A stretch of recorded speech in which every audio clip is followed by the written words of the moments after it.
안녕하세요. 닥터 BTS MC 오성현, 김준효입니다. 반갑습니다. 닥터 BTS. 안녕하세요, 원장님. 안녕하세요. 저희가 지난 시간에는 갑상선염 중 아급성 갑상선염에 대해 알아보는 시간 가져봤었는데요. 갑상선암도 암이지만 갑상선 검사 결과에 따라 수술을 해야 하는 경우가 달라질 텐데 네. 혹시 갑상선 검사 결과는 어떠한 기준들에 의해서 치료 방법이 정해지는지 알 수 있을까요?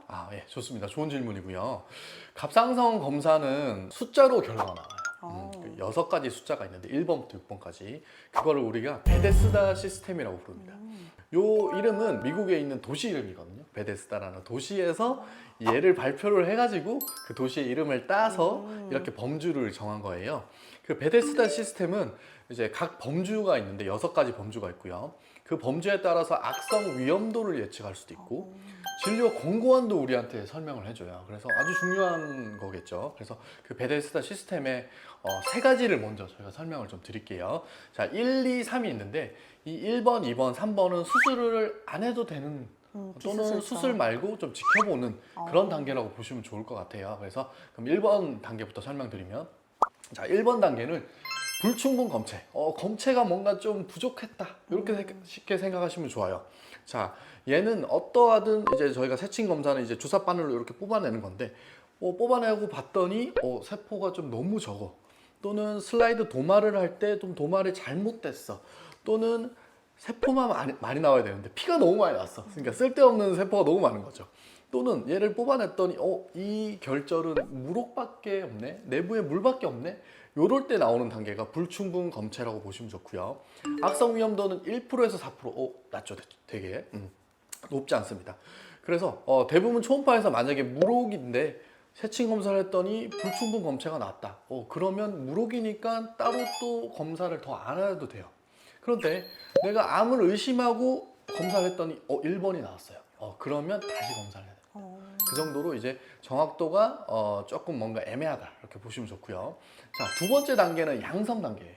가장 좋은 단계죠. 어떻게 보면 환자분들이 가장 많이 원하는 단계가 양성 단계고, 우리가 세친 검사를 해보면 60에서 70%는 이 단계가 나와요. 그 정도로 확률이 굉장히 높고요. 악성 위험도는 0%에서 3% 제일 낮습니다. 그 정도로 암이랑 연관이 좀 떨어진다 이렇게 보시면 좋고, 앞서 우리가 말씀드렸던 아급성 갑상선염이거나 아니면 뭐 저하증, 항진증 이런 경우에서도 세친 검사를 했을 때는 이 단계가 나옵니다. 2단계.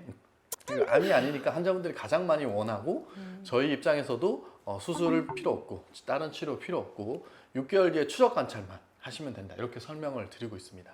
자, 3번째 단계가 좀 애매한 단계인데요. 얘는 임상 의미를 알 수 없는 비정형 세포 또는 임상 의미를 알 수 없는 여포 병변, 이름이 좀 어려운데 쉽게 얘기하면 좀 애매하다 이렇게 보시면 돼요. 그러니까 악성도 아니고 양성도 아니고 악성 의심도 아니고 뭔가 이도저도 아닌 그런 단계고요. 악성 의심도는 한 5%에서 15% 정도, 양성보다는 좀 높죠. 어느 정도 수치가 있고요. 비정형 세포라는 거는 정상이 아닌 세포인데 우리가 세친 검사를 해서 현미경으로 이걸 판단을 했더니 정상이 아닌 세포와 정상인 세포의 그 비율을 보고 따지는 건데 그게 좀 애매하다는 거예요. 딱 이 정도 퍼센트가 나와야지 뭔가 양성, 이 정도 퍼센트가 나오면 악성 이렇게 표현을 하는데 여기도 아니고 저기도 아니고 약간 애매한 단계라서 보통은 이런 경우에는 다시 세포 검사를 하는 경우가 많습니다. 또는 다시 그냥 했을 때는 좀 애매하니까 비라프라는 유전자 검사를 추가적으로 더 하는 경우가 있어요. 그래서 정확도를 좀 올리는 경우도 있고요. 만약에 내가 다시 검사를 했더니 또 3단계가 갔다. 그럼 어떻게 해야 되냐?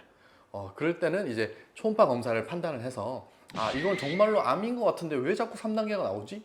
이러면 수술을 해서 떼는 경우도 있고요. 근데 흔하지는 않습니다. 그런 경우는 대부분은 그냥 추적 관찰을 해서 6개월 뒤나 이럴 때 다시 한 번 더 조직 검사를 해보자, 또는 다시 한번 초음파 검사를 해서 변화를 좀 더 봅시다 이렇게 설명하는 경우가 많습니다.